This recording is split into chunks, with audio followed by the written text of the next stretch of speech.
I woke up at 5:40 inches the morning, just like almost every day since I started living alone in this wooden house on the outskirts of Denver. The air was cold, that dry cold that gets in your nose as soon as you get out of bed. I put on my slippers, rubbed my hands together for a moment, and went downstairs slowly so I wouldn't wake the dog. The old coffee pot that had belonged to my wife was still in the same corner of the kitchen. The sound of the water heating up always made me feel like I had company. Sometimes I think the only thing I have left of her, besides the photos, is that coffee pot and the way the house becomes silent every time the sun rises. While the coffee dripped, I opened the porch door and checked the level of accumulated snow. It was windy and the sky was still dark. Bruce, my black-furred mixed-breed dog, came out behind me wagging his tail, leaving little footprints in the fresh snow. He always follows me everywhere, as if he knows that ever since my wife passed away, this home needed another presence, so it wouldn't feel so empty. I bent down to pet his head and he rested his snout on my hand.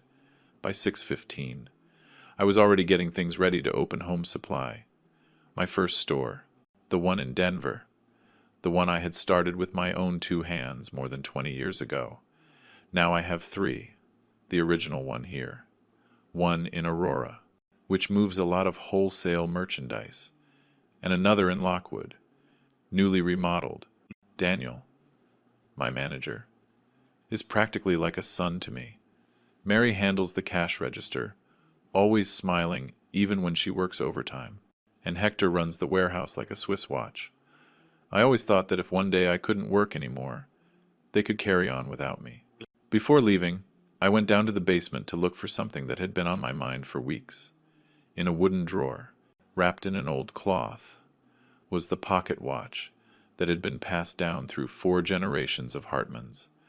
I had kept it there for years, maybe because every time I saw it, I remembered my grandfather, a serious but loving man. I carefully took out the watch, cleaned the surface with a soft cloth, and opened it slowly. Inside, you could read the inscription he himself had requested be engraved. May time never take away what you love. The mechanism still made its tick-tock sound, although a little slower than normal. I thought this Christmas would be a good time to give it to my daughter, Emily. She was always the brightest part of my life. Just as I was putting the watch away, I heard a car engine outside. I went up the stairs and saw through the window that it was the white BMW. Emily got out quickly, fixed her hair, and came in without fully taking off her sunglasses. "Dad," she said, giving me a quick, almost automatic hug. "I just came for a little bit. The car belongs to Hassan. You know, my boyfriend." Bruce recognized her immediately and wagged his tail like crazy. Emily bent down to pet him, but immediately went back to looking at her phone, typing with a speed I didn't recognize in her.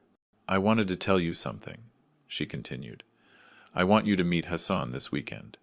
I booked a table at an Italian restaurant downtown. It's important to me." I nodded, although, truthfully, it caught me by surprise. Emily had always been independent, but lately, I felt she was distant, as if she were living in an accelerated world that I could no longer understand. Saturday arrived, and I went to the restaurant in the best possible spirits. Hassan showed up 15 minutes late, saying he was finishing a live stream and that his followers wouldn't let him go. He was wearing a leather jacket that looked like it was straight out of a catalog, a gold watch that shone so brightly it looked like a traffic light, and a phone that he didn't put down even to greet me. He shook my hand without looking at me, muttering something like, "Nice to meet you." From the beginning, I felt something was off. Hassan ordered the most expensive dish on the menu without asking. He took pictures of everything: the table, the food, the glasses. Then he asked me to smile, but more naturally, because the restaurant's lighting was perfect for content. Emily watched him with a mixture of admiration and nervousness, repeating that he was growing so much on social media, that he was a professional content creator. I tried to follow the conversation, but his online businesses sounded as vague as a poorly told story. He talked about investments, brands, epic collaborations, but never explained anything concrete. Between bites, he dropped phrases like, Your daughter deserves to live like a princess, or a family like yours needs a bigger house. It made me uncomfortable, but I kept quiet, and the worst was yet to come. While we were eating, a woman approached from another table. Emily greeted her, telling me with an awkward smile, "Dad, this is Karen, Hassan's mom." Hassan gritted his teeth, as if he wasn't expecting to see her there. Karen asked to join the table without waiting for an answer. She started talking about how her ex-husband had left her, how she now wanted to live near her son, how Denver seemed like a perfect city to start over. She talked and talked, while Hassan stared at his phone as if he wanted to disappear. I didn't understand how someone coincidentally bumps into you at an expensive restaurant downtown. But, well, sometimes you prefer not to comment. When the check arrived, Hassan picked up his napkin, Emily checked her makeup, and Karen adjusted her scarf. Nobody moved. The waiter left the check in front of me. $430. I paid, as if it were the most normal thing in the world. Hassan shook my hand on the way out and said, "You are exactly the type of man I want to learn from." Then he took the keys to the BMW and got into the driver's seat, while Emily opened the door for him with a smile. When I got home, something didn't feel right. The kitchen cabinet door was slightly open, and the living room drawer was slightly ajar. Bruce was sniffing the corners, restless. I checked everything. Nothing was missing. But something made me feel uncomfortable, as if someone had been looking too closely. I went straight to check the porch camera. The video clearly showed Emily and Hassan entering the previous afternoon. Emily walked towards the kitchen, but Hassan stayed behind, observing every corner, looking around as if he were cataloging the house in his mind. When they left, Emily seemed hurried, and in the video, you could see her saying, "Hassan was just curious about your house. Dad, don't be mad." That night I sat in the living room for a long time, listening to the silence of the house and the distant sound of the wind. Something light, almost imperceptible, had begun to move in my life, like a layer of fine dust that barely rises, but announces that something bigger is coming behind it. And although I didn't know it yet, that was the first sign that the world I knew was about to change forever. The day after that uncomfortable dinner at the Italian restaurant, I arrived at the Denver store a little before 7. As always, the cold air hit my face when I got out of the car, and that soft silence of the dawn made me think about Emily again. Something in her eyes, in the way she barely hugged me, had been bothering me for days. But I forced myself to focus. The business, at least, never gave me surprises. Daniel was waiting for me in the office with a coffee and a serious expression. "Don William," he said as soon as I entered. "We need to talk about a few things." It was strange to see him so uncomfortable. I sat down and he, almost without looking at me, handed me a folder with several papers. "This week's sales are fine," he explained, "but 2 new employees just quit." "2?" I asked, surprised. "So soon?" Daniel took a deep breath. "They say someone has been entering the warehouse without permission, and according to them, it's Hassan." I felt a pinch in my stomach, as if the name already provoked something in me. I opened the folder without saying anything. The pages were internal notices, resignation messages, and camera schedules. "How did they know it was him?" I asked, although deep down I already feared it. Daniel turned on the security monitor. There he was, without a doubt. Hassan, walking inside the warehouse accompanied by Emily. He was pointing at things, opening boxes, climbing a portable ladder while recording with his phone. He even appeared commenting, "This will look amazing on video." I stayed still, watching the image in silence. I felt a bitter mix of worry and shame. I didn't want to see my daughter involved in something like this. "I'm going to talk to Emily," I said finally. I called her that same afternoon. Emily answered with a friendly but hurried tone. "Dad, what's wrong?" "I'm a little busy. Emily, were you in the store's warehouse with Hassan?" There was a second of silence before she answered. "Oh, yeah. Dad, we just needed a few things for a TikTok project." Hassan wanted to make a video about how tools are organized. Nothing bad. You didn't tell me, I said calmly, although something was burning inside. Dad, it's no big deal, she insisted. He just recorded a few short clips. It's part of his job. While we were talking, I reviewed the camera footage again. They weren't short clips. They were several visits, almost as if Hassan had adopted the warehouse as a private recording set. Tell Hassan not to come in again without permission, I managed to say. Dad, Emily sighed. Sometimes I feel like you don't understand what we do. But I didn't finish the conversation. I told her I loved her and hung up. Then I called Daniel and ordered him to change the lock on the warehouse. At 11 in the morning the next day, I heard an engine park in front of the store. A huge, shiny Ford Raptor. That clearly wasn't Hassan's. He must have rented it. He walked in as if he owned the place. Hey, William, he greeted, raising his hand. I need to talk to you. I crossed my arms without moving from the counter. Daniel locked the warehouse, Hassan said in an offended tone. And now I can't record in the best spot I had. You've ruined the whole vibe of my videos. That warehouse is part of my business, I replied. Not a recording studio. Hassan rolled his eyes. Tired. My videos are blowing up, you know? Yesterday's already has 100,000 views. We should collaborate. Home supply tips with William. Sounds good. Don't you think? No, Hassan, I replied without hesitation. I'm not interested. He clicked his tongue, annoyed, and left the store as if I were a stubborn old man who didn't understand the modern world. When the Raptor's engine roared and drove away, Daniel looked at me from the warehouse door as if asking, what do we do with this guy? I didn't have any answers either. During the following weeks, Emily practically stopped coming by the house. I would call her to invite her to breakfast on Sundays, like we had always done, but now her answers were, Dad, I'm working with Hassan.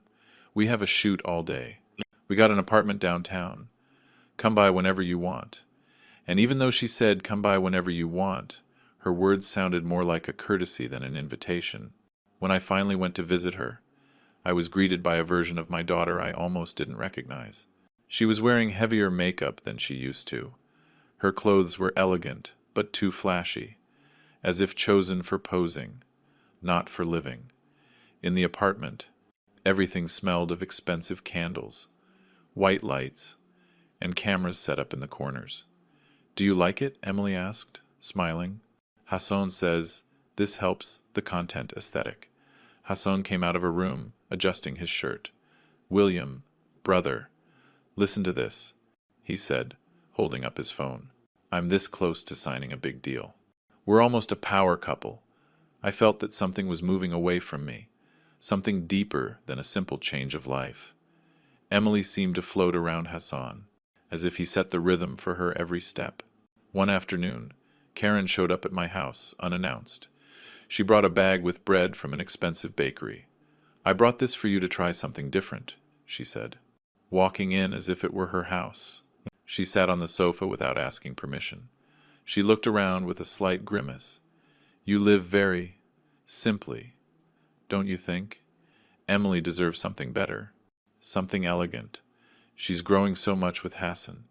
You should think about helping them buy a bigger house, a house that matches their new life. I stared at her made-up face, her proud expression, and inside me, a mix of anger and sadness began to burn. Let me decide those things with my daughter, I replied. Karen just smiled, as if I were a child not worth arguing with. But the worst came 2 days later, when Daniel called me into the office again. Don William. There are strange transactions on the company card, he told me. The numbers weren't small. A $600 restaurant, a $1,200 spa, a jewelry store, $4,500. Daniel lowered his voice at the end. I think Emily gave her card to Hassan. I froze. I opened the account from my phone and confirmed it. There was an auxiliary card, created weeks ago, with Emily's name, and clearly used by Hassan. I went back to the apartment to talk to my daughter. She was putting on makeup in front of a ring light, as if the whole world were always a camera. "Dad, Hassan knows how to handle money. Don't worry so much," she told me, without taking her eyes off the mirror. "These aren't normal expenses." "Emily," I answered. Hassan came out at that moment and interrupted me. "Relax." "William," he said, smiling. "This is an investment. I'm about to close a giant contract. Everything will come back." I didn't recognize that false confidence, nor the way he used my daughter as an ornament. Not even 3 days passed when I received an unexpected call from a real estate agent. "May I speak with Mr. Ord William Hartman?" she asked in a cheerful tone. "Your partner, Mr. Hassan Miller, wants to get a loan for a $1,700,000 house. We just need to confirm your position as co-owner of Home Supply." My heart sank. "Hassan is not my partner," I replied dryly, "and I have never authorized any loan." I heard silence on the other end, and then a nervous apology. When I hung up, I stared at my reflection in the office window. It wasn't just money, it was direct manipulation. That night, Emily invited me to dinner at the apartment. I tried to trust that maybe we could talk calmly, but when I arrived, I felt like an uncomfortable guest. Karen was sitting at the head of the table as if she owned the place. Emily was running around serving dishes to Hassan first, before me, and he, while we were eating, connected the TV to show a video of himself titled "Life of a Young CEO." I barely touched my food. Later, while I was washing my hands in the bathroom, I noticed an open jewelry box. There was a small folded receipt. I opened it without meaning to. It was an $18,000 Cartier bracelet, paid for with the company card. I stood still for a few seconds. I felt as if the floor was moving beneath my feet. Then I closed it and went back to the living room without mentioning anything. On the way home, driving down the illuminated avenue, I saw Hassan's live stream on my phone when I stopped at a red light. He was inside Emily's BMW, saying, "My wife and I, we built everything from zero. Zero. From zero," he said. And I knew, for the first time with absolute clarity, that something dark was growing behind us, something I hadn't seen coming, but that I could no longer ignore. The February cold has always been harsh in Denver, but that night I felt it was heavier than normal. I was sitting in the living room, reviewing some business papers, when the phone rang. It was Emily. Her voice sounded strangely rushed. "Dad, can you take a video call?" she asked without saying hello. When I accepted, the screen showed Emily, and, of course, Hassan, stuck to her side, holding the phone at a perfect angle, as if it were a professional recording. "Surprise!" Emily shouted, showing her hand with a large ring. "We're engaged." Hassan turned the phone towards himself, focusing on my face with an exaggerated smile. "We want to record the father-in-law's reaction," he said. "The audience is going to love it." I froze.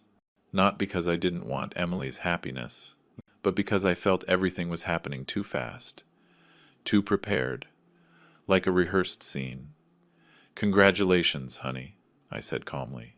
"But please, turn off the camera." Hassan frowned. "It's just a moment, William. People want to see real things." "I am real," I replied, looking at Emily. "But I don't want to be content." Emily swiped her finger and stopped the recording. But the spark in Hassan's eyes disappeared immediately. 2 days later, Emily came to visit me with a folder in her hand. It was thick, with an elegant cover. Wedding Vision 2025. She sat across from me as if she were coming to present a work project. "Dad, we need your help," she said as she opened the folder. "We want this day to be special." Hassan settled into the armchair, crossing one leg over the other as if he were in a corporate meeting. "We have everything planned," he added.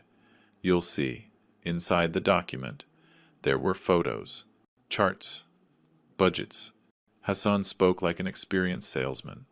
"The wedding will be at a private estate outside of Denver. Huge gardens, luxury services, professional lighting, 200 guests, live band, and to close out the night. He paused dramatically. 5 levels of fireworks. Emily looked at him as if he were a genius. I felt as if the air was getting denser. Then I saw the final figure, $850,000. That's a lot of money, Emily, I said. Dad, it's a once-in-a-lifetime event. Karen, who was sitting to the side checking her phone, chimed in, "Oh, William, for a wedding like this. That price is very good. Besides, all of this elevates the kid's image." That word, image. I had been hearing it too much for months. We went together to see the wedding planner. When we arrived, the woman almost screamed when she saw Hassan. "It's you! I follow you on TikTok. Your content is hilarious." Hassan leaned back. Proud. "Thanks, darling. And get ready, because this wedding is going to break the internet." The planner showed us decorations, menus, music. But Hassan wanted more. "I want to ride in on a white horse," he said, with no trace of a joke. "Hassan," I tried to intervene. "This is a wedding, not a movie." "Dad," Emily interrupted, "let us dream a little." The planner, somewhat confused, asked, "And who is covering the final costs?" Hassan looked directly at me, as if the question didn't need an answer. That gesture, that confidence, pierced me like a needle. The day of choosing the dress, Emily asked me to go with her. I was excited. I thought it would be our moment, father and daughter. But inside the store, Hassan insisted on coming in too. As soon as Emily tried on the first dress, he already had his phone on. "I'm going to do a behind the scenes," he said, walking into the dressing room. "People love this stuff, Hassan. Respect the moment," I asked him. But he didn't listen to me. He stood behind Emily and recorded every movement, every smile, every turn in front of the mirror. Emily chose a $12 dress. I was already thinking about how I would adjust my finances when Karen appeared out of nowhere, checking the tags. "That one is too simple," she said. "Emily deserves something more sophisticated. This one costs $28,000. That one does look like a queen on you." Emily looked at me, nervous. "Dad, can we?" And I, not wanting my daughter to feel belittled, paid for both. The receipt still burns in my memory. The night before the wedding, Daniel sent me an urgent message. "Don William, Hassan is using the company card for his bachelor party. Drinks, penthouse rental, everything is coming out of our account." I felt a bitter taste in my mouth. I wrote everything down in a notebook I kept in my desk. I didn't want any scandals before the wedding, but I knew this was no longer right. On the day of the ceremony, it looked more like a film set than a wedding. Cameras everywhere. Guests I didn't even know. Many of them influencers who were only there to make content. Emily was beautiful, that's for sure. But I saw she was tired, almost overwhelmed. Hassan took my arm before going on stage. "When it's your turn to speak, say this. I'm proud of the man Hassan has become." I looked at him straight. "I'll say what I feel," I replied.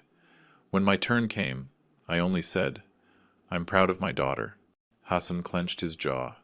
During the party, Emily barely came near me. Hassan had her busy, posing, greeting cameras, recording videos in every corner. Karen got into every family photo, positioning herself in the center as if it were her personal celebration. Hassan strutted around, showing off the Cartier ring he claimed to have received from his father-in-law, even though I had only paid a minimal part. My daughter smiled, but it wasn't the smile of the girl I had raised. It was a tired, forced smile, made for the screen. After the wedding, they traveled to Maui. I would have liked to receive a nice photo, a short call, something, but for 8 whole days. I didn't receive a single message. Instead, I saw their posts. "Our success brought us here. We earned this life. Honeymoon of the dream." Hassan showed off every corner of the island, and in one photo, he used the hashtag #HusbandOfenaris. I felt someone squeezing my chest. When they returned, Emily called me. "Dad, can we stay with you while we look for a house?" "Of course, honey," I replied without hesitation. I didn't imagine the chaos that would follow. Hassan showed up with 10 suitcases and 4 boxes full of lights, tripods, microphones, and cameras. It looked like he was moving into a television studio, not a newly married couple. Emily was only carrying a small bag, as if her whole life now fit in a corner. Minutes later, Karen arrived. "I'll stay here for a while too." "Don't worry, I don't take up much space," she said, walking in without asking permission. And, just like that, my house stopped being my house. The first week was a silent nightmare. Karen moved my sofa because the feng shui was wrong. Hassan changed the curtains for gray ones, so the light in the videos would look better. Emily told me that this way the house looked more modern. One afternoon, returning from work, I noticed that the portrait of my wife, the one that always hung over the fireplace, was gone. I found it stored in the storage room. I felt something break inside me. It wasn't long before Hassan asked to use the company truck, just to record a day in the life of an entrepreneur video. He explained. "Daniel called me, worried. He talks as if he's the owner. Don William." I refused. But even so, the next day, the truck appeared in one of his videos. That night, going down for water, I heard Hassan and Karen laughing in the living room. "It's better living here than anywhere," Hassan was saying. "We don't even need to buy a house yet," they both laughed, satisfied. I stopped in the middle of the hallway. I felt the blow of a bitter truth. The wedding had just been the gateway. What Hassan really wanted wasn't a family, but a perfect stage for his world of screens. And I understood with a cold clarity that something deeper was twisting in Emily's life, and in mine, ever since Emily and Hassan moved into my house. Sundays stopped being the Sundays I knew before. I always made pancakes with fresh coffee, and Emily would come down in her pajamas, with her hair messy, smiling like when she was a little girl. But now everything was different. That Sunday, I got up early, mixed the batter, and let the smell of butter fill the kitchen. I waited. The hands on the clock moved slowly. When the clock struck 10, Emily finally appeared, but she didn't look up from her phone for a second. "Good morning, honey," I said softly. She replied, without really speaking to me. Behind her, Hassan came down, holding his phone high, recording in selfie mode. "Good morning, family," he announced to his audience. "Sunday couple morning from my father-in-law's house." Karen entered right after, looking at the table with disgust. "Just pancakes?" she asked, tapping the table with her fingers. "I wanted eggs, Benedict." "Don't you have that here?" Emily got nervous. "Mom, Hassan's mom, Karen. My dad made breakfast." "Well, he could vary it a bit," Karen replied without looking at me. "One gets bored with so much simplicity." Emily turned to me. "Sorry, Dad. They're used to other things." I just nodded. But inside me, something bent a little. As the weeks went by, I noticed that Emily was no longer Emily. Every morning she left, dressed differently, with clothes I had never seen her in before. Flashy colors, exaggerated cuts, glitter everywhere. "Hassan, is this okay?" she would ask before leaving. Hassan would check her outfit, as if he were a professional stylist. "Turn around, babe." "No, change those shoes. They don't match today's vibe." Emily obeyed without question. Sometimes I saw her looking at herself in the mirror with an expression I didn't understand, as if she were looking for a version of herself she no longer remembered. One day she came home with her hair dyed platinum blonde. I barely recognized her. "What did you do to yourself, honey?" "It's trending," she replied, smiling forcedly. "Hassan says it looks good on me for the videos." The smile didn't reach her eyes. Even worse, Emily quit her marketing job. "Why did you do that?" I asked her. "Hassan says we'll earn more recording from home. That it's an investment in our future, she answered, as if reciting something she had repeated before.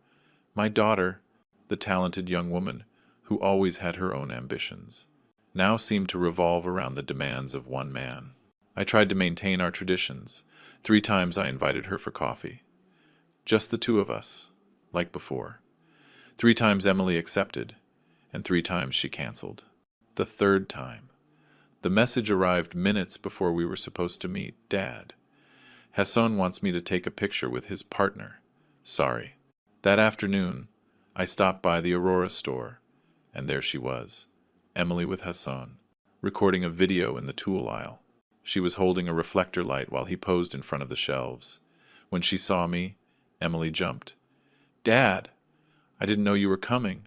I was just passing by. I replied. Hassan just said, Hey, William, you're in the background. Move a little, as if I were an accidental extra in his personal movie.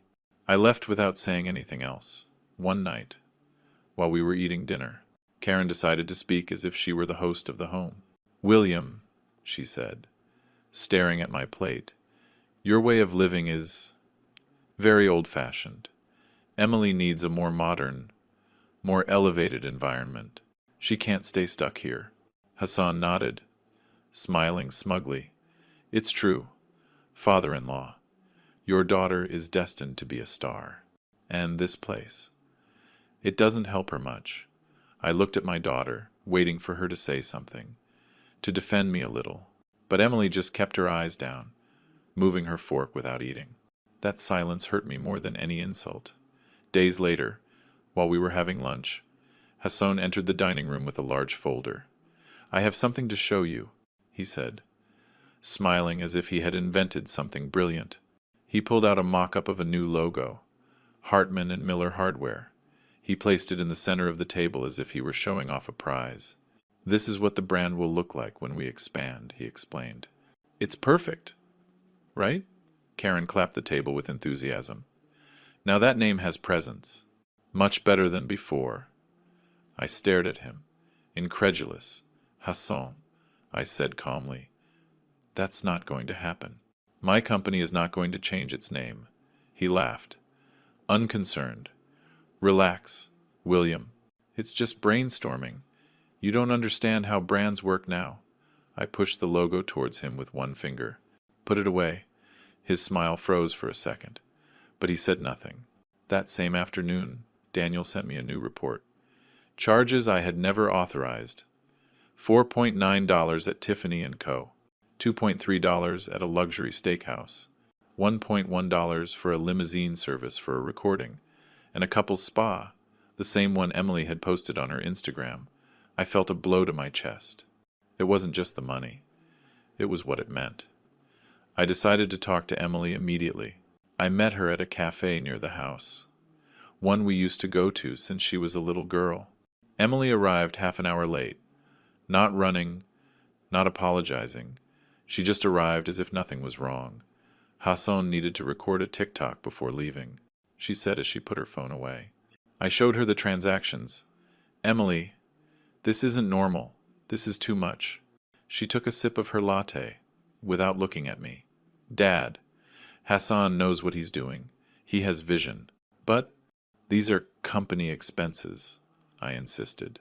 Emily sighed, with something between frustration and exhaustion. Hassan is stressed, and you're not helping him if you question him so much. Besides, he'll pay it all back. I didn't know what to answer. I just looked at her, wondering at what point my daughter had learned to defend someone who barely let her be herself. She got up to go to the bathroom. As she left her phone on the table, a notification arrived. The screen lit up on its own. A message from Hassan. Don't tell him anything about the $1 million house. And her reply. Handle it. I didn't open the message. I just saw it appear and disappear. And I felt a chill. When Emily came back, I didn't say anything else, but my heart was pounding. A few days later, Karen started redecorating the house without asking me. The kitchen needs to be more modern, she said, moving my utensils as if they were trash. She ordered new cabinets, lamps, even rugs, and she paid for everything using Emily's corporate card. Karen, you can't do that, I told her. She looked at me as if I were the problem. William, I just want the house to look good for the videos. You should be thanking me. It was the first time I felt the urge to shout, but I held back. I stood still, with my jaw tight, watching as my home disappeared, inch by inch, under the taste of people who didn't even respect my presence.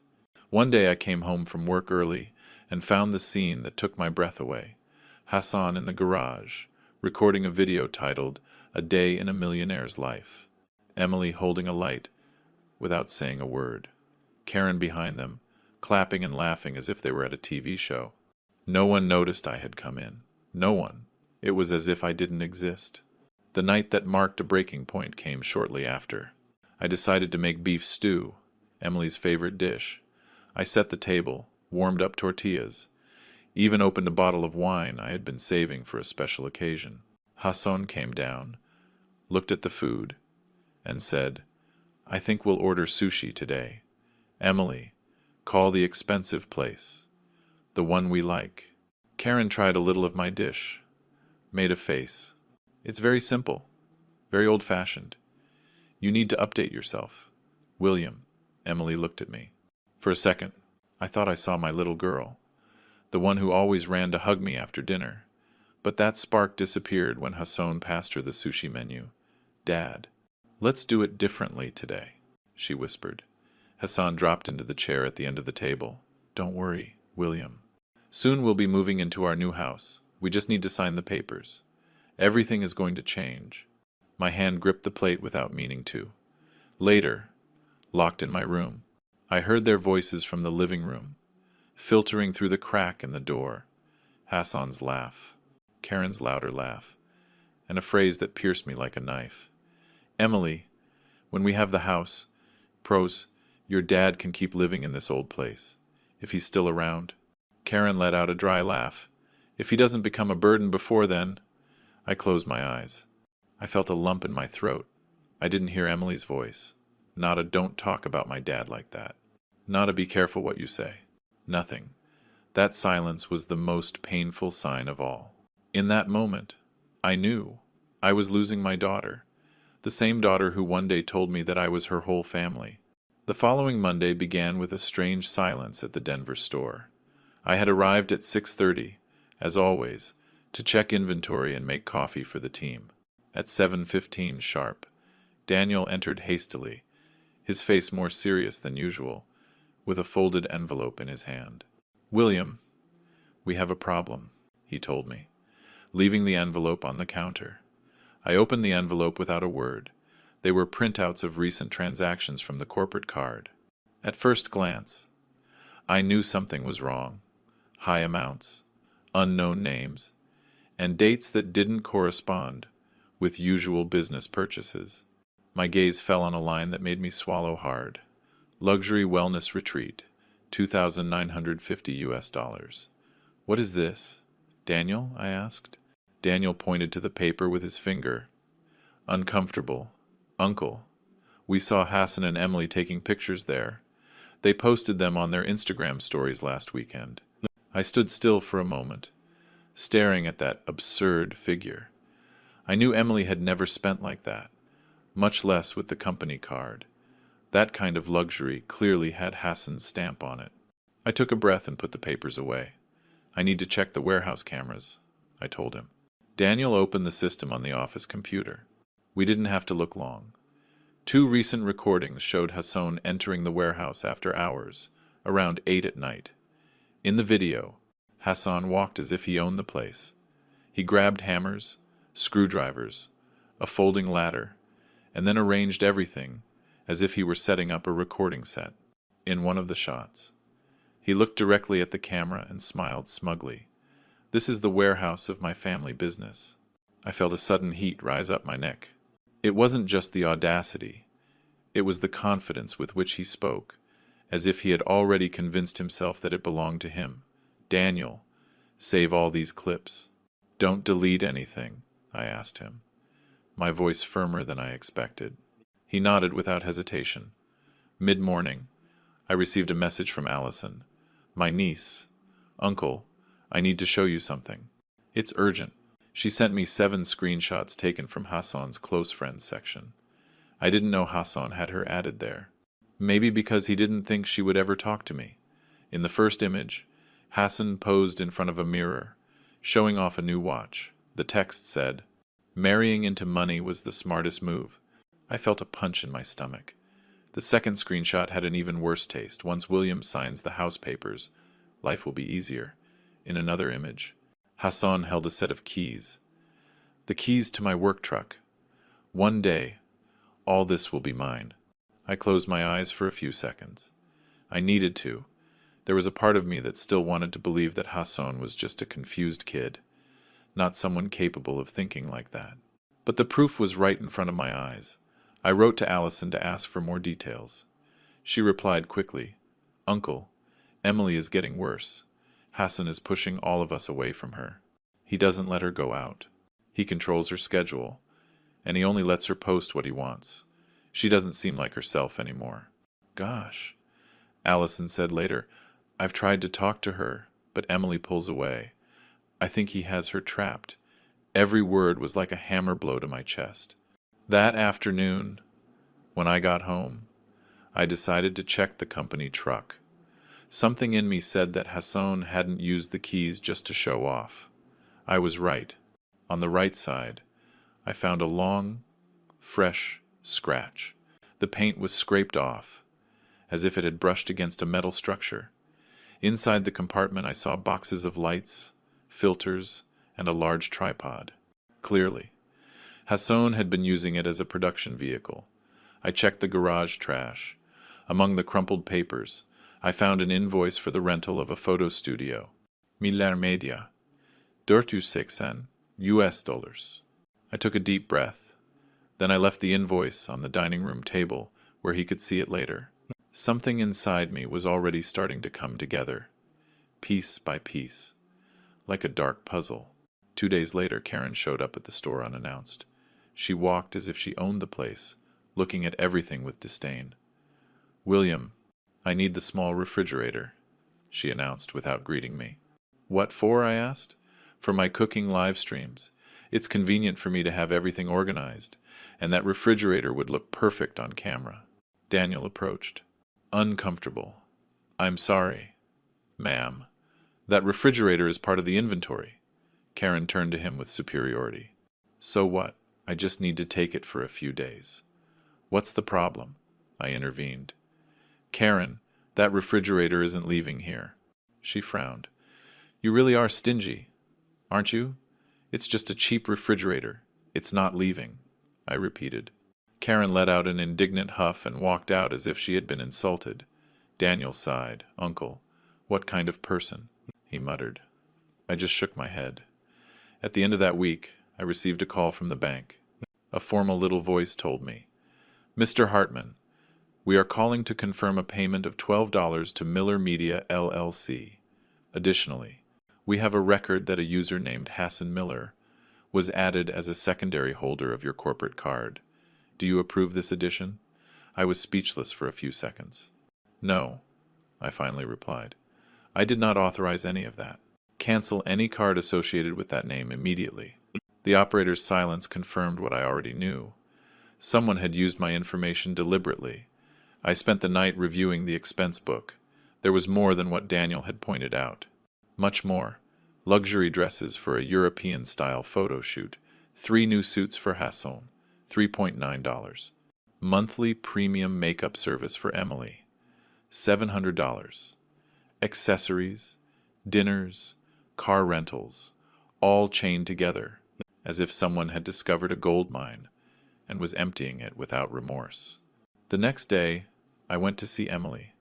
I found her in Hassan's studio, which was really just a room full of boxes and lights. She was recording a video opening makeup products while Hassan directed the shot. "Emily, can we talk for a moment?" I asked calmly. She lowered her hands, somewhat nervous. "Dad, I'm recording." Hassan intervened immediately. "If it's not important, William, you can wait outside. We're recording content." I felt my blood boil. It's important, I said, without raising my voice. Emily looked at me uncomfortably. I followed her into the hallway. Honey, I need you to explain these expenses. I showed her the printouts. Emily barely glanced at them. Hassan needs to invest. This isn't investing, this is abuse. Emily! Hassan appeared again, crossing his arms. It's gadget business. William, maybe you don't get how things work now. I didn't answer. Any word would have been gasoline. When I left the studio, I walked to the parking lot to breathe. But what I saw froze me. Hassan was in front of my truck. A tripod was recording while he spoke to the camera. This is where our family empire started. The business that will one day be mine. Emily was holding the light. She didn't even realize I was there. I stood behind a post, watching how Hassan appropriated my life, my efforts, everything I built from scratch, until I couldn't watch anymore. I walked away in silence. That night, when I got home, the mailman had left a thick envelope. Inside was another invoice, Crystal Jewelry Boutique, $4.5 US. Minutes later, Emily posted a photo on Instagram wearing a new bracelet. I sank into the dining room chair. I organized all the papers in a blue folder, and I wrote the label with a thick marker, Hassan Expenses. As I closed the folder, I knew without a doubt that I could no longer deceive myself. This was no longer a misunderstanding. It wasn't an accident. It wasn't confusion. It was a plan. And it had already begun. Christmas Eve morning began like all the others since my wife passed away, in silence, with the sound of the wind hitting the windows and that cold smell that seeps in through the cracks in the wood. I tried to maintain some tradition. Even though there was no one to go with me to choose ornaments or argue with me about whether the turkey should be marinated the night before or not, I went down to the garage and, after coughing a couple of times from the dust, I found the old artificial tree we used every year. It had bent branches and some lights that hadn't worked in a long time. Still, I carried it to the living room. Bruce followed me, wagging his tail, smelling everything as if it were the first time. I took out the box where I keep the ornaments that belong to my wife. Small, hand-painted glass spheres, a cloth angel she had sewn herself, and some red ribbons that were already faded. Each piece had a story, a memory, a moment that suddenly seemed more alive than ever. I put on soft music, turned on the oven to prepare the turkey, and started chopping potatoes for the mashed potatoes. That day, Sarah, my sister, Allison, my niece, and 3 longtime friends were coming. I wanted it to be a quiet night, a family night, a normal night. But normal ended shortly after noon. Emily texted me, "Dad, Hassan is going to record a Christmas Eve vlog. Don't get upset, okay?" I stared at the message for a few seconds. Then I sighed, because I no longer had the strength to argue. It was almost 6 when Hassan arrived. And he didn't come alone. He brought 2 recording buddies, one with a huge camera, and the other carrying 3 tripods, a gigantic ring light, and a case full of microphones. "Merry Christmas, William!" Hassan shouted, entering as if it were his house. "Today we're going to make amazing content." I didn't say it, but my heart already started to resent it. Emily arrived behind him with a nervous look. She hugged me quickly. "Dad, I'm sorry. He just wanted to record a little." I just nodded. I no longer expected explanations. A few minutes later, Karen arrived, with a long coat full of sequins that dropped snow all over the entrance. "I'll sit here," she said, pointing to the armchair where my wife always sat. "The light angle is better here." She didn't even ask. She just planted herself there. The cameras were already on. The production guys were moving furniture, arranging lights, turning up the brightness in the kitchen because yellow doesn't sell well on camera. My house stopped being my house. I stood in the middle of the living room, breathing deeply, trying not to lose my calm. When the time came to give gifts, I felt a lump in my throat. I had prepared something special, the pocket watch that had belonged to 4 generations, the watch I had kept for so many years, that was almost a piece of my family, of my history, of my identity, I held it with both hands. "Emily," I said in a quiet voice, "this watch has been passed from father to child for almost 100 years. Today, I'm giving it to you, because I want you to have something that always reminds you of where you come from." The others were silent. Even the cameras were still. Emily smiled, shyly. But before she could take it, Hassan snatched it quickly, as if it were his. "How much is this worth?" he asked, holding it under the camera light. "Vintage? Can it be auctioned?" Karen let out a laugh. "It may have sentimental value, but it looks so old." My chest began to burn. Emily opened her mouth as if to say something, but Hassan spoke louder. "Where's the watch? Looks like it's gone." "Anyway," and just like that, he dropped it. The watch hit the floor with a sound I will never forget, a small crack. The hand popped out of the broken glass. The silence that followed was brutal. I felt as if the air had left the room. Emily stood still. 38 seconds. I counted each one mentally. Almost a minute staring at the watch on the floor without bending down to pick it up. I felt something inside me break. Karen was the first to speak. "William, with all the money you have, this was the best you could buy?" Allison stood up, indignant. But Emily touched her arm to stop her. She was pale. Hassan, as if nothing had happened, raised the camera and pointed it at me. "Tell the viewers what this means to you, William." I pushed the camera to the side, not violently, but with a firmness that surprised even me. The atmosphere tensed. Something in me had awakened. I got up, took out my phone, and dialed a number. "Tow truck, I need you to come pick up a BMW immediately." Hassan blinked, confused. I dialed another number. "Daniel, block all corporate accounts. All of them, now." I dialed a third. "National Bank. Cancel all secondary cards associated with the name Hassan Miller." The room erupted in voices. "Dad, what are you doing?" Emily screamed. "You're joking, right?" Hassan stammered. "You have no right," shrieked Karen. I remained standing, breathing slowly. "Tomorrow, at 9 in the morning, I will modify my will," I said in a clear voice. "Everything will be changed." Sarah stood by my side, crossing her arms. "Young man," she said, looking at Hassan, "you should shut up and think about what you're doing." Karen snorted. "And who do you think you are, you ridiculous old woman?" They would have fought if Emily hadn't gotten between them. Outside, an engine was heard. The lights of a tow truck illuminated the windows. Hassan ran to the door without putting on a coat. The sub-zero cold entered like a knife when he opened it. "Stop! That's my car!" he shouted. The tow truck operator replied, "I'm sorry, sir. It's registered in the name of William Hartman." Karen ran out behind him, shrieking as if she were being arrested. The tow truck slowly took the BMW away, while Hassan hit the bodywork with his open hand. It was a scene as absurd as it was painful. Inside the house, the atmosphere collapsed. Some guests put on their coats and left in silence, not knowing what to do. Allison hugged Emily, who barely shed a few tears, small, silent, as if she no longer had the strength to cry. Hassan returned with his face red from the cold. "You want to humiliate me in front of the world, old man? Is that what you wanted?" I didn't answer. I didn't have to. I bent down, picked up the broken watch, and put it in my shirt pocket. I felt the cold of the broken metal against my chest. Hassan started shouting from the living room. Karen called someone on the phone, saying she would sue me. Emily sank onto the sofa, covering her face with her hands. She looked like a lost child.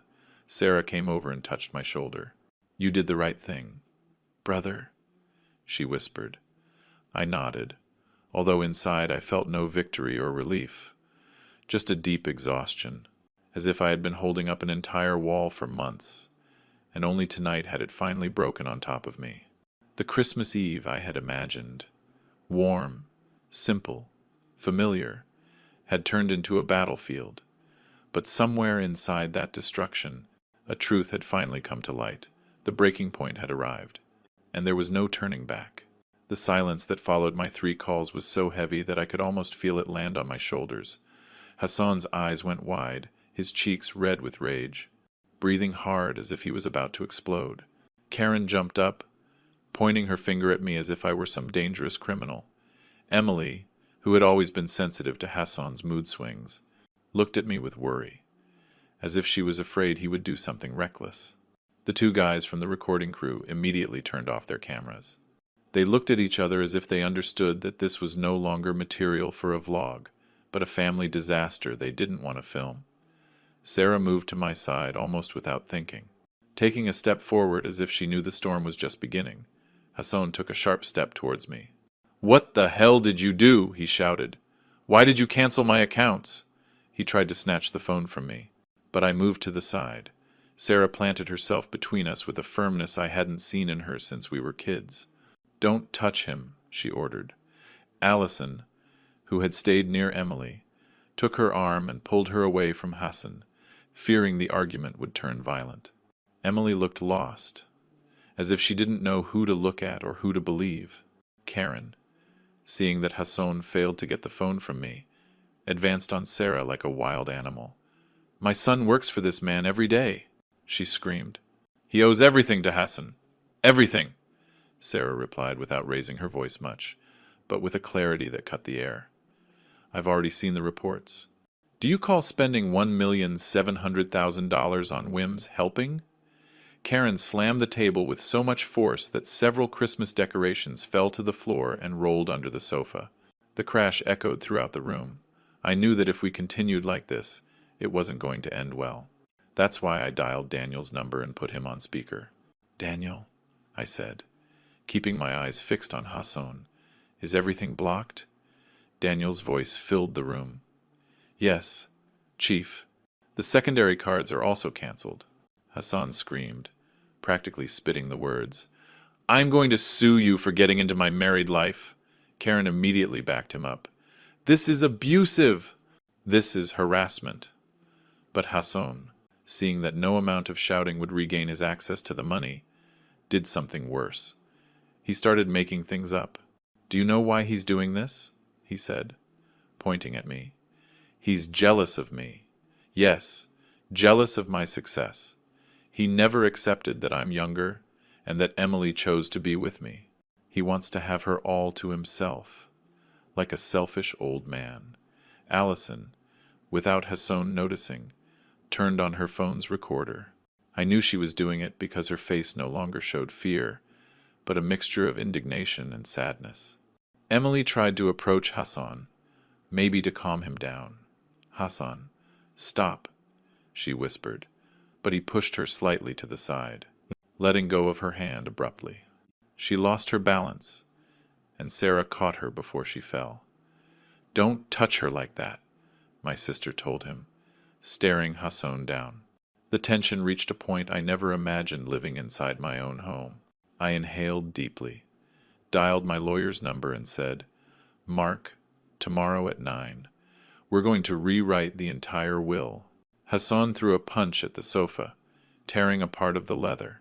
Karen let out a hysterical shriek. "You are destroying my son's future. Your damned pride is ruining it." Hassan started calling his friends, as if looking for reinforcements. Loudly, he told them, "Bro, this crazy old man is destroying everything. Everything. He's breaking the family. He's cutting everything off." The phone's speaker let out a distant voice that said, "Cutting off? Bro?" Swaying. Everyone present heard it. And then, as if it were the final blow, the outside lights lit up the house. The tow truck I had ordered was right in front of the entrance. The neighbors started peeking out from across the street, watching the strangest Christmas spectacle of their lives. The operator knocked on the door. "Mr. Hartman, I need the keys to the BMW." I took them out of my pocket and handed them to him. Hassan tried to snatch them, but the employee got in the way. They ran outside as the truck began to hook up the car. The sound of the steel cable tensing cut through the air like a whip. Hassan ran after the BMW, slipping on a patch of ice and falling to his knees. Karen came out, bellowing, "Stop! That's my son's car! You can't take it!" the worker replied, loud and clear. The vehicle is registered in the name of William Hartman. We are following procedure. The neighbors were recording with their phones. The scene looked like something out of a movie, but it was my life, falling apart for all to see. When the BMW disappeared down the street, the night was wrapped in a different silence, a dense, uncomfortable silence, full of held breaths. Hassan returned, panting, his hair messy, his hands shaking from the cold. I went into the house without a word and closed the door behind me. Inside, no one moved. Emily was in a corner of the kitchen, with wet eyes, breathing as if she was short of air. Sarah remained by my side, firm. Allison, phone in hand, seemed ready to intervene if anything else happened. And then it all exploded again. Hassan kicked the sofa in a rage. This isn't going to end like this. None of this, he shouted. Karen called her lawyer, repeating that I was a monster and that this was psychological abuse. Emily finally slumped to the floor. She hugged herself and bowed her head, trembling. I took the broken watch out of my pocket. I looked at it for a few seconds, felt the sharp edge of the broken glass graze my finger, and took it upstairs with me, as if it were the only thing I could save from the chaos. I put it on the table in my room and closed the door gently. I didn't cry, but I didn't sleep either. I just listened. From behind the wood of the door, to the shouts, the threats, the muffled crying, and I knew that a thick shadow had fallen between Emily and me, a shadow named Hassan. And that night, more than ever, I understood how fragile a father's love can be when someone else decides to manipulate it. The house wasn't just in chaos. My family was too. The morning after that chaotic Christmas Eve began with a noise that didn't seem to fit what I would have wanted to hear. Hassan's voice, arguing on the phone since 6 a.m, pacing through the house, slamming doors, repeating senseless phrases as if trying to convince someone, or maybe himself, that he still had control over something. Karen, with messy hair and her robe poorly tied, walked down the hallway like a hurricane, shouting at no one in particular. "Where is my hairdryer? I left it here last night." Someone moved it. Her footsteps echoed as she pushed open drawers, checked shelves, muttered insults, and shot me suspicious glances, as if I would hide an appliance I didn't even know she had. In the kitchen, Emily stood at the sink, leaning both hands on the edge, her back slightly hunched. Her eyes were swollen, almost closed, as if she hadn't slept all night. Bruce approached her, gently nudging her leg with his snout. But Emily didn't react. It was as if her soul was stuck somewhere between her chest and her throat. I made coffee, even though I knew no one would drink it. The aroma spread through the aged wood of the house, but it failed to bring the peace that used to accompany those moments. Then I understood it was time to face the inevitable. "I want everyone downstairs in the living room," I said loudly. My voice resonated, firm, without a tremor, maybe because I had nothing left to lose. Hassan arrived first, chewing gum, arms crossed, with that youthful expression of someone who thinks the whole world owes him respect just because he demands it. Karen sat down with tense arms, breathing loudly. Emily arrived last, walking slowly, as if each step was a burden. Sarah stood to my right, and Allison stayed near the door, phone in hand, ready to record. Her expression was serious, as if she understood perfectly what was about to happen. I took a deep breath, opened my phone, and played an audio file. Hassan's voice filled the room. "When William dies, Emily will inherit. And when Emily inherits, I will inherit. The stores will be ours by the summer." Each word landed like a dull thud.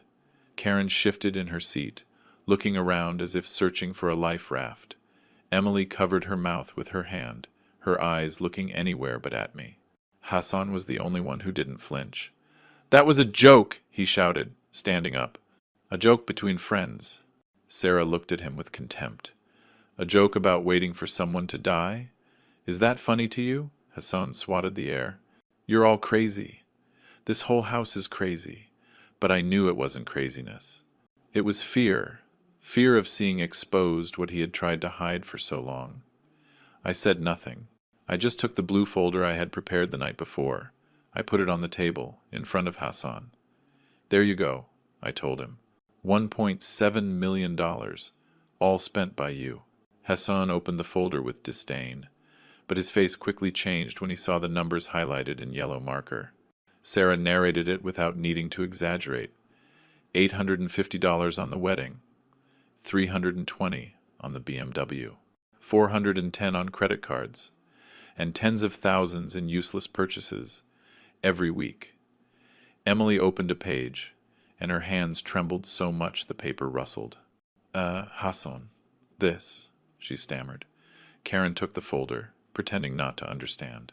This must be falsified. It can't be real. Hassan wouldn't do this. Hassan gritted his teeth. It was an investment. An investment in the family image.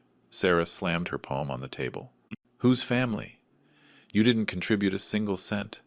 Hassan then did what he had always done when he couldn't find a way out. Blame Emily. You agreed to everything. Emily. You knew.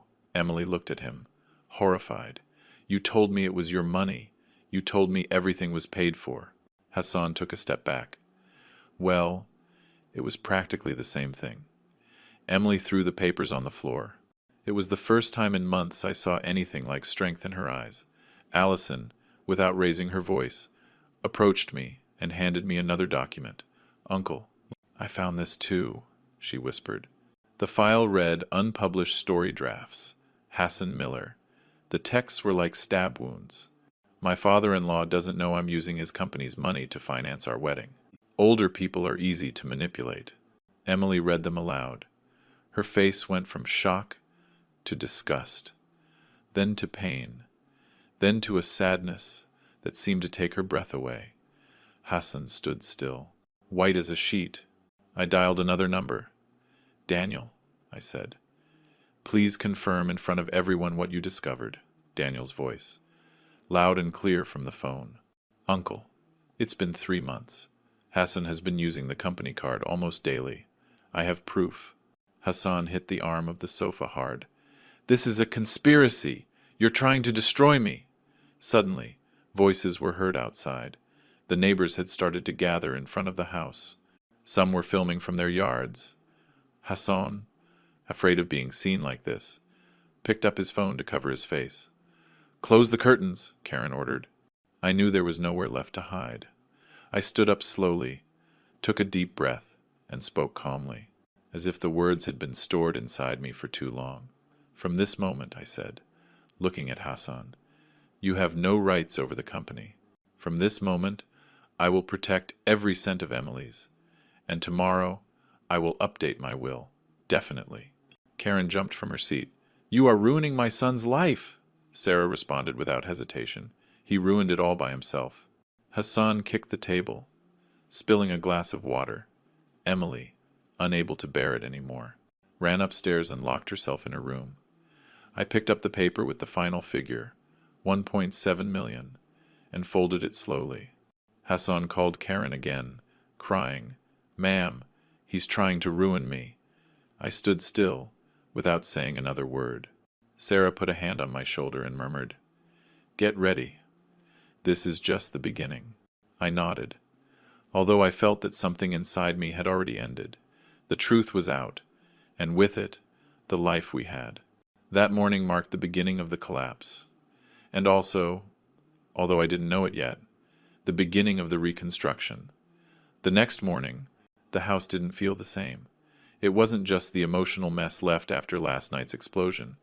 It was something denser, a kind of silence that seeped between the walls, as if the house itself were holding its breath. Karen didn't come out of her room. I heard her pacing back and forth, pushing drawers and hitting objects. But she didn't show her face even for water. Hassan appeared in the kitchen in a dark sweatshirt, hood up, his gaze fixed on the floor, as if deliberately avoiding my eyes. Emily was sitting on the steps leading to the backyard, holding a cold cup of tea, her shoulders slumped and her eyelids still swollen from crying all night. Allison had slept on the sofa, wrapped in a blanket, her cell phone in her hand. She told me she wanted to stay in case Hassan did something stupid. I didn't doubt it for a second. Something in him was close to the edge. I made coffee. I moved slowly, as I did every morning, but the sound of the coffee pot seemed too loud in that fragile atmosphere. When I served the cups, no one came over. It was as if everyone was trapped in their own thoughts, watching as the disaster from the previous night settled into place and began to show its consequences. The first explosion was caused by Hassan. He tried to order an Uber. I was sitting just a few feet away when I heard the sharp sound of his phone hitting the table. What the hell? The next morning, after everything that had happened, I took the broken watch, wrapped it in a clean handkerchief, and drove to a small shop in downtown Denver. It was an old watch shop with a wooden sign that barely held in place. Kramer and Son Fine Repairs. Inside. It smelled of oil, metal, and time. The owner, an older German man with thick hands and a sharp gaze, looked up when I entered. "What do you need, Mr. Hartman?" he asked, as we had known each other for years. I handed him the watch. Kramer held it with the delicacy one holds a small, wounded animal. He examined the crack, turned the back, listened to the mechanism, and muttered, "The fissure is deep, but it's not lost. It can be saved." When he opened the cover and saw my grandfather's inscription, he nodded slowly. "This isn't just a watch," he said. "It's a family story." I took a deep breath. That's exactly why I want to repair it. Kramer told me he would need 10 days. I thanked him and went out to the street with a strange feeling, as if I were leaving something painful behind, and recovering something I thought was lost. That same day, Emily and I went to the office of Mark, our lifelong lawyer. She walked beside me in silence, her eyes still red. When we sat in front of Mark's desk, her hands were trembling so much she had to clasp them together to stop. "What exactly do you want to modify, William?" he asked. I looked at Emily, then back at Mark. "I want to protect my daughter's share. I want to make sure she doesn't sign anything that can be used against her." Emily squeezed my fingers and burst into tears. But this time, not out of fear, but relief. That same afternoon, Emily tried to talk to Hassan. She called him twice. He didn't answer. Then she sent him a short, clear message. "I need time. I'm leaving this relationship until I can be myself again." The message showed as read, but with no reply. It was so typical of Hassan that it was no longer surprising. Meanwhile, the consequences began to fall on him faster than I thought. A video of the BMW being towed went viral on TikTok. Large pages began to share it with titles like "Fake Millionaire's Downfall Live," "Influencer Exposed," "Lived Off His Father-in-Law." In just 2 days, Hassan lost almost 40% of his followers. 3 brands unfollowed him. A skincare brand canceled a $20 contract. Another shoe brand demanded a public explanation and wanted to maintain a business relationship. Hassan, of course, had no way to explain it. While all this was happening, Allison sent me another video. Hassan trying to pay at a restaurant. His card was declined 3 times. They recorded him from the next table. "Hey, your card was declined. Try it again." "No," declined again. In the end, a friend had to pay for him. That clip went viral in 24 hours. Emily, determined to close a chapter, deleted all the photos with Hassan from her social media.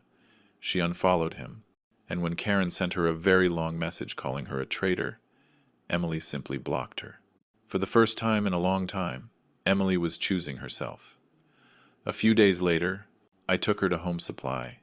Mary hugged her so tightly that Emily burst out laughing through her tears.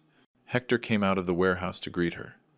Daniel showed her an updated marketing plan. "If you want," he said, "you can come back to work with us." Emily smiled. Shy, but genuine. "Yes, I think I need that." I stood there watching her, proud. She had walked through fire, and she was coming out whole. But the peace didn't last long.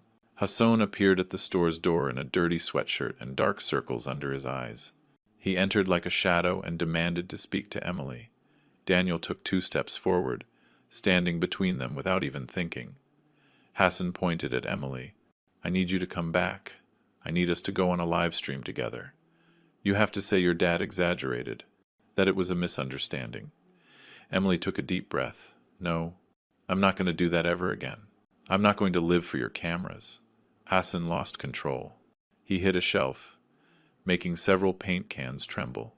"You owe me your life," he shouted. Daniel stepped forward more, firmly. "Hassan, get out of here before I call security." Hassan gritted his teeth, looked at Emily one last time, and spat. "You're going to regret this. I'll be back when I get everything back. Believe me." And he left, without looking back. A week later, while I was checking inventory, I received a call from Kramer, the watchmaker. "Mr. Hartman, your watch is ready." I drove straight there. The watch was impeccable, shining as if it had never touched the floor. Kramer handed it to me with both hands. The mechanism was saved.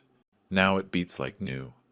When I held it to my ear, I heard the perfect, constant, steady tick-tock, like the beat of a recovered heart. "Thank you," I said, and I said it with all my soul. That same day, Daniel told me something else.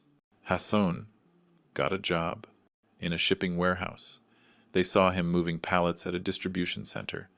A neighbor even sent me a photo, Hassan, sweaty, in a reflective vest, pushing a dolly. No cameras, no luxuries, no one to deceive. Maybe, I thought, it was the first time he was actually working. Emily moved back in with me. When I saw her putting the photo frame of her mother back on her bedroom wall, I felt something in my chest loosen for the first time in months. The house had laughter again. Real laughter. One cold night, weeks later, someone knocked on the door. It was Hassan.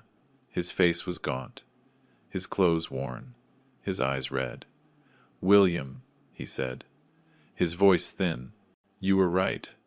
I ruined everything." He looked at me like a lost child. "I'm sorry." I breathed deeply. I didn't feel hatred, just an enormous distance between what he chose to be and what he could have been. "I hope you learned something for your future," I told him. Hassan nodded, lowered his head, and walked away without asking for more. That night, I went out on the porch with the newly repaired watch. I sat on the same bench where I used to sit with my wife years ago. Emily came out and settled next to me, resting her head on my shoulder. I opened the watch cover. The tick-tock sounded firm, determined, constant. Dignity, I told Emily, is not negotiable. She linked her arm with mine. The house was quiet.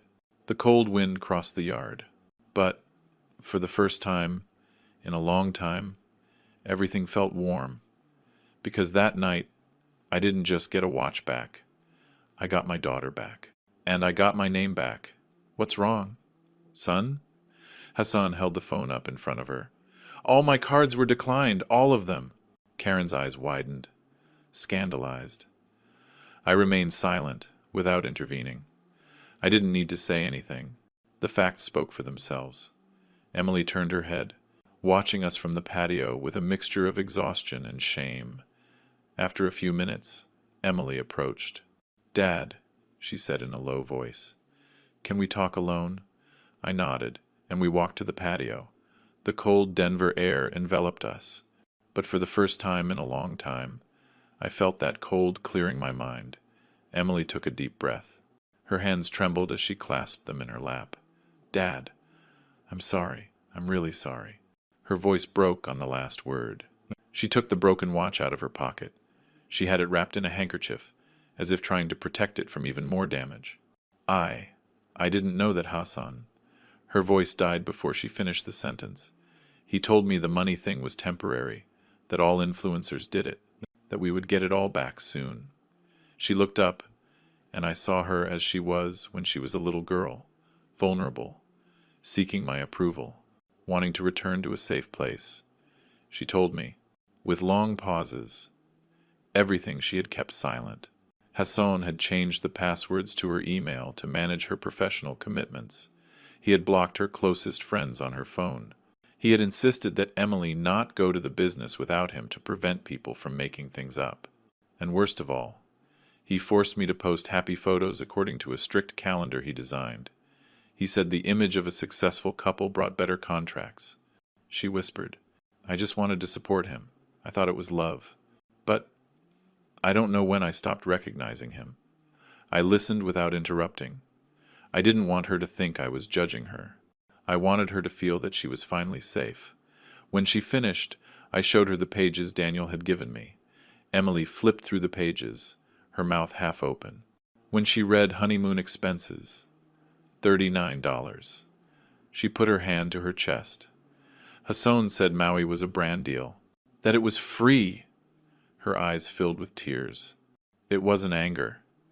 It was pure disappointment. Hassan then came down to the kitchen, dragging his feet. He made some toast and, as if nothing had happened, opened his phone and started a live stream. "Good morning, guys. Just a quick update." He couldn't finish the sentence. The comments started pouring in. "What happened to your BMW? Why did your father-in-law take away your cards? Are you seriously living in his house?" The screen filled with uncomfortable questions.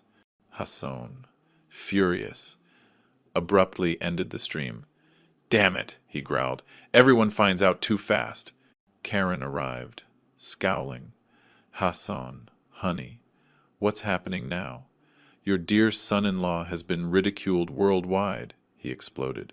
Karen then turned to Emily. "Honey, your father wants to keep everything. Don't let him manipulate you. He made all this up to make you doubt Hassan." I watched Emily carefully. She no longer looked at her mother-in-law as she used to. "Ma'am, that's not true," she murmured, her voice broken. "Not after seeing all this." Karen clicked her tongue. Right. Your dad always manages to get between you." I didn't respond. It wasn't worth arguing with someone who denied reality to the bitter end. Mid-morning, Allison sent me a video she had recovered from the phone of one of the cameramen invited to the party. The clip showed Hassan throwing a chair, hitting the table, and yelling, "I deserve everything. I married into this family for a reason." Emily saw it and put her hands to her face, devastated. Shortly after, I received a message from Daniel. "Sir, some big brands are contacting us because the Hassan Miller drama has suffered a financial cut." I read the key part aloud. Emily almost dropped her cup. "A brand? Canceled him?" she asked. "A $20 skincare contract," I replied. "And another shoe brand is demanding an explanation." Hassan heard it from the hallway. His face turned from bright red to pale white. "This is all your fault," he shouted, hitting a glass, which shattered on the countertop. "I'm going to sue you, all of you." He turned to Emily, his eyes crazed. "And you betrayed me!" Emily stood up, trembling, but she didn't back down. "No," she said, with a strength I hadn't heard from her in months. "You betrayed me first. You lied to me. You used me. You treated me like an accessory for your videos." Karen tried to intervene. "Honey, don't talk to him like that, ma'am. Please, shut up," Emily shouted, and the silence that followed was immediate. Karen opened her mouth, but no sound came out. Hassan ran to his room. We heard him opening and closing drawers, dragging suitcases. He came down with a red suitcase, 2 backpacks, and a box full of recording equipment. He even grabbed products that had been sent to Emily as part of her collaborations. "This is mine," he said through gritted teeth. "This too, and this." Karen followed him with 2 suitcases. "Hassan, son, wait! Don't leave me! Let's go!" he shouted. Without looking back, they both went out to the driveway. A taxi arrived. The neighbors were already outside, watching everything with that inevitable suburban curiosity. One took out their phone and recorded the exact moment Hassan threw his suitcase into the taxi and slammed the door. The post appeared in the neighborhood group chat that same night.